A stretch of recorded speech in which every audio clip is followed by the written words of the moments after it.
اچھا، ذرا تصور کریں کہ سردیوں کے بیچوں بیچ جب شدید برفباری ہو رہی ہو، کوئی شخص زمین میں بیج بو دے اور پھر پوری بہار کے موسم میں وہ اس کھیت کو بالکل بھول جائے، یعنی نہ اسے پانی دے نہ کوئی دیکھ بھال کرے۔ تو ظاہر ہے فصل تو تباہ ہو جائے گی۔ بالکل۔ اور پھر اچانک جب خزاں کا موسم آئے تو وہ ساری رات جاگ کر بالکل کسی رٹا مارنے والے طالب علم کی طرح اس کھیت میں بے تحاشا کھاد اور پانی ڈالنا شروع کر دے، اس امید پر کہ بس صبح تک ایک شاندار فصل تیار ہو جائے گی۔ یہ تو سن کر ہی کافی مضحکہ خیز لگ رہا ہے۔ میرا مطلب ہے فطرت کے ساتھ ایسا کوئی دھوکہ نہیں کیا جا سکتا۔ ایگزیکٹلی۔ لیکن حیرت کی بات یہ ہے کہ ہم انسان اپنی روزمرہ کی زندگی، اپنے کریئر اور خاص طور پر اپنے رشتوں کو بالکل اسی طرح راتوں رات ٹھیک کرنے کی کوشش کرتے ہیں۔ ہمیں بس کوئی کوئک فکس یا شارٹ کٹ چاہیے ہوتا ہے۔ بالکل صحیح کہا آپ نے۔ اور یہیں سے نا انسانی نفسیات کا ایک بہت بڑا المیہ شروع ہوتا ہے۔ ہم چاہتے ہیں کہ بس کوئی بینڈیڈ مل جائے جو ہمارے اندرونی زخموں کو فوراً چھپا لے۔ لیکن کٹائی کا قانون تو یہی کہتا ہے کہ آپ فصل کے ساتھ کوئی شارٹ کٹ نہیں مار سکتے۔ اور یہی وہ بنیادی الجھن ہے جو آج کی ہماری اس تفصیلی گفتگو کا محور ہے۔ آج ہم جس شاندار مواد کا گہرائی سے جائزہ لے رہے ہیں وہ ہے اسٹیفن آر کووی کی مشہور زمانہ کتاب دی 7 habits of highly effective people. ہاں، اور خاص طور پر ہم سفیر پبلیکیشنز ملتان کتاب گھر کے اس بہترین اردو ترجمے سے حوالے دیں گے جس نے ان گہرے تصورات کو بہت خوبصورتی سے ہماری زبان میں ڈھالا ہے۔ بالکل۔ تو ہمارا آج کا مقصد محض کوئی سطحی مشورے دینا نہیں ہے، بلکہ انسانی کردار اور اصولوں پر مبنی ان رازوں کو بے نقاب کرنا ہے جو واقعی کام کرتے ہیں۔ تو خیر شروع کرتے ہیں۔ پچھلی کچھ دہائیوں میں کامیابی پر کتابوں کا ایک سیلاب آیا ہوا ہے۔ ہر کوئی بس مسکرانے کے طریقے اور لوگوں کو متاثر کرنے کے گر سکھا رہا ہے۔ لیکن کووے کی تحقیق کہتی ہے کہ یہ سب ایک بہت بڑا دھوکہ ہے۔ ہاں، ایسا کیوں ہے؟ دیکھیں، یہ واقعی اس کتاب کا سب سے چونکا دینے والا حصہ ہے۔ کووے نے جب پچھلے 200 سال کے کامیابی کے لٹریچر کا مطالعہ کیا تو اسے ایک بہت واضح فرق نظر آیا۔ پچھلے 50 سالوں کا جو بھی مواد تھا وہ سب کا سب پرسنالٹی ایتھک یعنی ظاہری شخصیت اور تعلقات عامہ پر زور دیتا تھا۔ یعنی بس باہر کی دنیا کو متاثر کرنے اور پازیٹیو تھنکنگ کے جادو پر؟ بالکل۔ اس کے برعکس اس سے پہلے کے 150 سال کا جتنا بھی لٹریچر تھا وہ کیریکٹر ایتھک پر مبنی تھا، یعنی دیانتداری، عاجزی، انصاف اور اصولوں پر۔ مسئلہ یہ ہے کہ اگر آپ اندر سے کھوکھلے ہیں اور باہر سے محض اچھے اخلاق کا دکھاوا کر رہے ہیں تو وہ دکھاوا زیادہ دیر نہیں چلتا۔ ہاں، لمبے عرصے میں آپ کا اصلی کردار آپ کی نیت سامنے آ ہی جاتی ہے۔ سچی تبدیلی ہمیشہ اندر سے باہر کی طرف آتی ہے، یعنی ان سائیڈ آؤٹ۔ اچھا، اگر اس بات کو تھوڑا اور کھولیں تو اس کا مطلب ہے کہ ہم محض اپنے رویے بدل کر دنیا کو نہیں بدل سکتے۔ کتاب میں اس کو سمجھانے کے لیے پیراڈائمز کی بات کی گئی ہے۔ اب یہ پیراڈائم کیا چیز ہے؟ پیراڈائم دراصل وہ اینک ہے، وہ ذہنی نقشہ ہے جس کے ذریعے ہم اس دنیا کو دیکھتے ہیں۔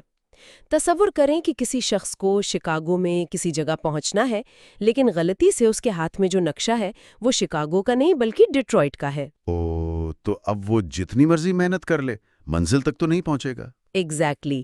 اب وہ شخص چاہے جتنی پازیٹیو سوچ لے آئے، اپنا رویہ دوستانہ کر لے یا رفتار دگنی کر لے، وہ غلط ہی جگہ پہنچے گا، کیونکہ خامی اس کی محنت میں نہیں ہے، خامی اس نقشے میں ہے۔ زبردست مثال ہے۔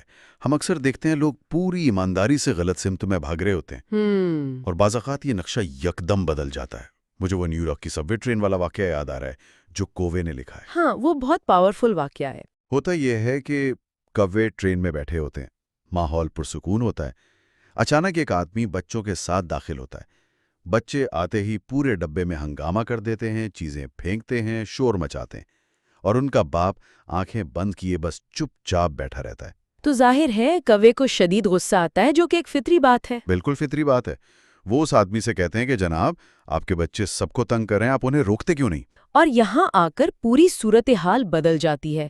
وہ آدمی آنکھیں کھولتا ہے اور انتہائی دکھ سے کہتا ہے کہ آپ ٹھیک کہہ رہے ہیں، ہم ابھی ہسپتال سے آ رہے ہیں اور 1 گھنٹہ پہلے ان بچوں کی ماں کا انتقال ہو گیا ہے۔ مجھے سمجھ نہیں آ رہا میں کیا کروں۔ میرے رونگٹے کھڑے ہو گئے۔ یہ ایک لمحہ انسان کا پورا پیراڈائم ہلا کر رکھ دیتا ہے۔ بالکل۔ دیکھیں حقیقت وہی تھی، بچے اب بھی شور مچا رہے تھے، لیکن دیکھنے کا نقشہ مکمل طور پر بدل گیا۔ جو صورتحال 1 سیکنڈ پہلے غصہ دلا رہی تھی، اب وہ شدید ہمدردی میں بدل گئی۔ جب نقشہ بدلتا ہے تو رویے خود بخود بدل جاتے ہیں۔ اور یہ نقشے صرف ہماری سوچ تک محدود نہیں ہیں۔ کتاب میں وہ جنگی جہاز اور لائٹ ہاؤس کا بھی تو ذکر ہے نا؟ ہاں، وہ بھی کمال کی مثال ہے۔ جہاز کا کپتان دھند میں سامنے والی روشنی کو راستہ بدلنے کا حکم دیتا ہے۔ وہاں سے جواب آتا ہے کہ آپ راستہ بدلیں۔ اور کپتان غرور میں کہتا ہے، میں جنگی جہاز کا کپتان ہوں، فوراً ہٹو۔ تو آگے سے پرسکون جواب آتا ہے، میں ایک لائٹ ہاؤس ہوں، آگے آپ کی مرضی۔ یعنی اصول لائٹ ہاؤس کی طرح ہے، وہ ہماری خواہشات یا انا کی وجہ سے اپنی جگہ سے نہیں ہٹتے، ہمیں خود اپنے نقشے ان اصولوں کے مطابق ڈھالنے پڑتے ہیں۔ ایگزیکٹلی۔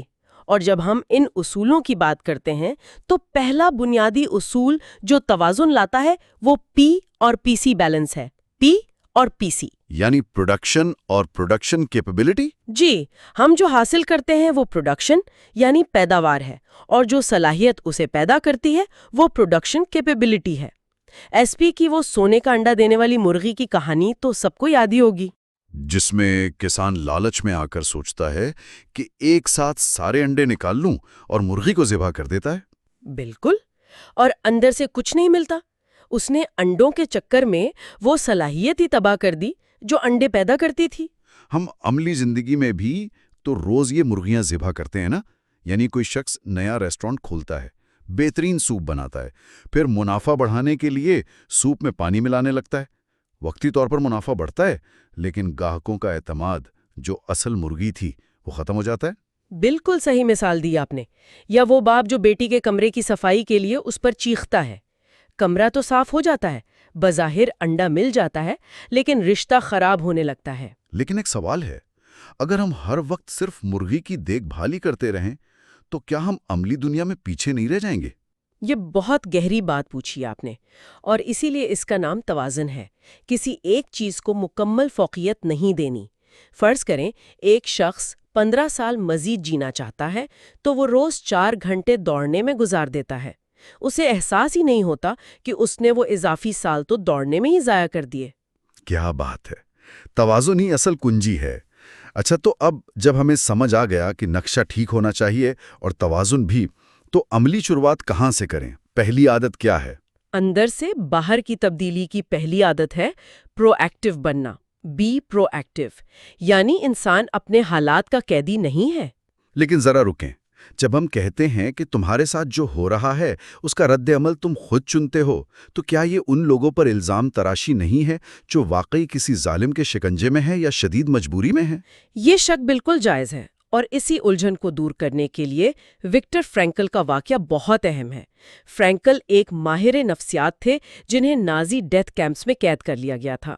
ان کے اہل خانر کو ان کی آنکھوں کے سامنے مار دیا گیا تھا۔ وہ تو ظاہر ہے مکمل طور پر بے بس تھے، ان حالات میں تو کوئی کیا کر سکتا ہے؟ بالکل، یہ کوئی ٹریفک جام یا برے باس والا مسئلہ نہیں تھا، لیکن اس تاریک ترین جگہ پر فرینکل نے دریافت کیا کہ محرک اور رد عمل کے درمیان ایک خلا ہوتا ہے، ایک سپیس ہوتی ہے۔ محرک اور رد عمل کے درمیان خلا؟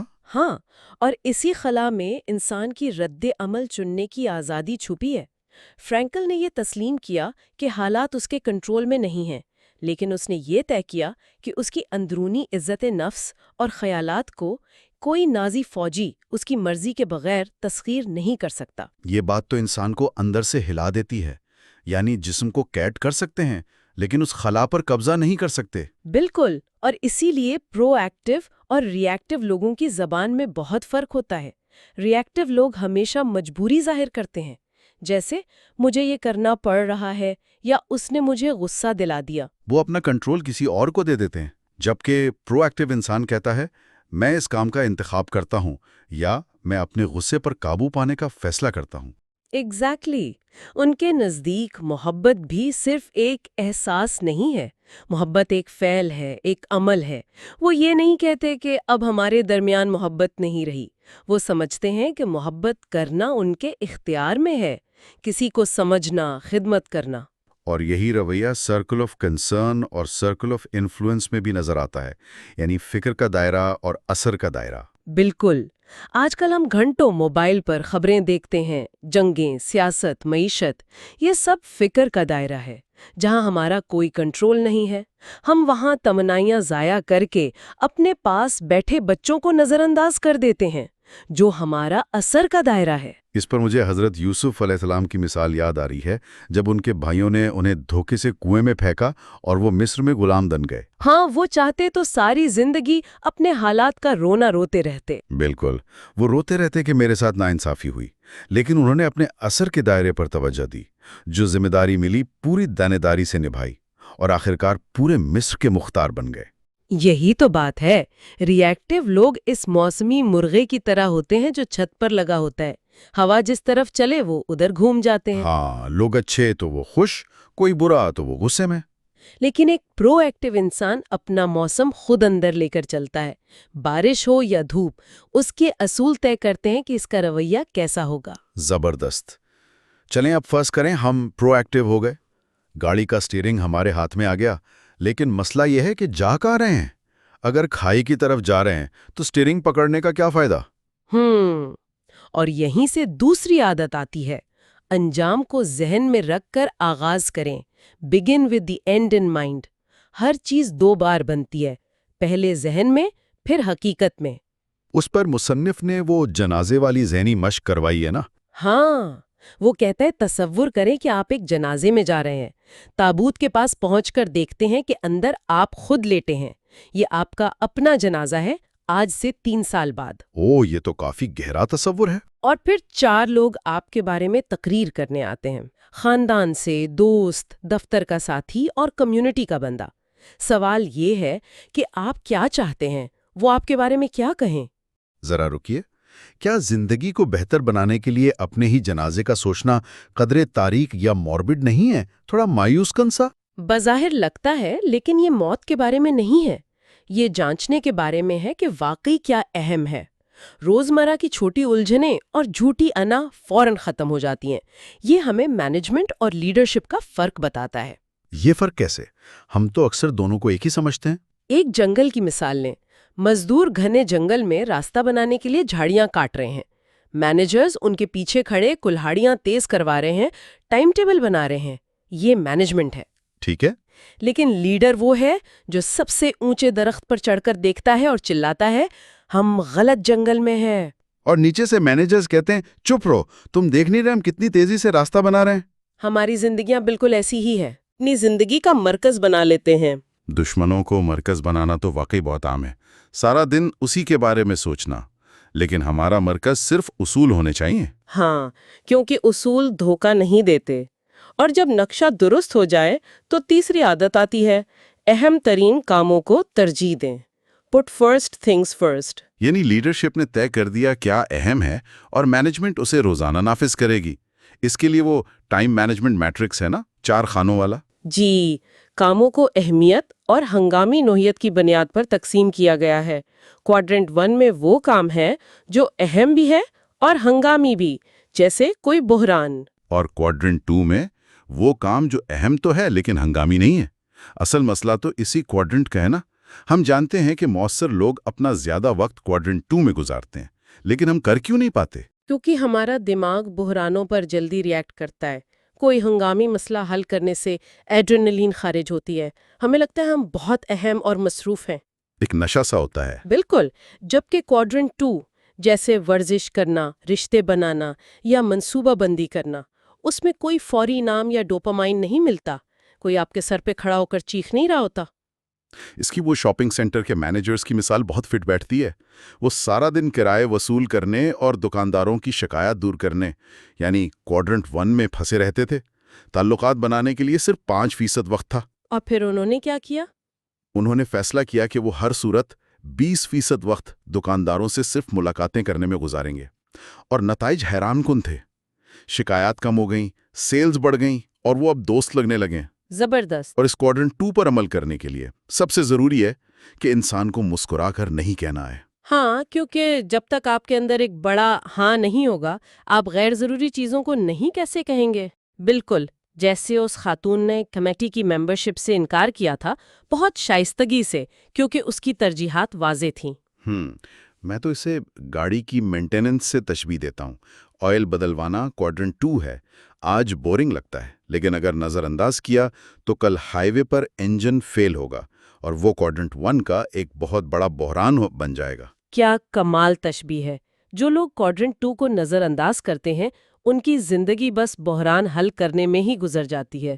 تو ہم نے اس گفتگو میں بہت سے زاویے دیکھے، پتوں کو کاٹنے کے بجائے جڑوں پر وار کرنا، پیراڈائمز کو بدلنا، مرغی اور انڈے کا توازن برقرار رکھنا، محرک اور رد عمل کے درمیان خلا کو پہچاننا اور پروایکٹیو بننا۔ بالکل، اور اپنا انجام سوچ کر کام شروع کرنا اور اہم کاموں کو ترجیح دینا۔ کتاب انہیں نجی فتوحات کہتی ہے، یعنی دنیا کو فتح کرنے سے پہلے خود کو فتح کرنا۔ اور یہی نجی فتوحات انسان کو صحیح معنوں میں خود مختار یا انڈیپینڈنٹ بناتی ہیں۔ وہ کسی کی رائے یا حالات کا محتاج نہیں رہتا۔ لیکن ذرا سوچئے، کیا خود مختاری واقعی حتمی منزل ہے؟ ہم سننے والوں کے لیے یہ سوال چھوڑنا چاہتے ہیں۔ جب دو ایسے مکمل خود مختار اور اصولوں والے انسان آمنے سامنے آئیں گے تو کیا ہوگا؟ یہ بہت دلچسپ سوال ہے۔